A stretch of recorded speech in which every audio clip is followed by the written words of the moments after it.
তুমি কোন মতলব নিয়ে এখানে প্রবেশ করেছো?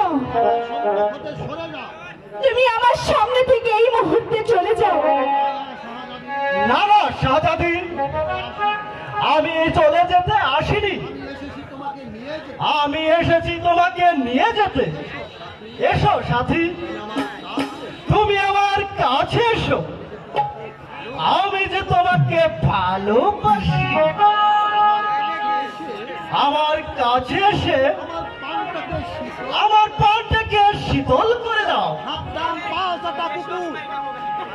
সাবধান বাস্ত কুকুর, আরেকবার যদি একটা উচ্চারণ করেছিস তার জীব আমি টেনে ছিঁড়ে ফেলবো।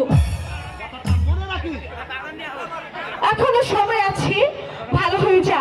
দ্বিতীয়বার যদি এই কথা উচ্চারণ করেছিস তবে জীবটাকে আমি ছিঁড়ে দিতে বাধ্য হব।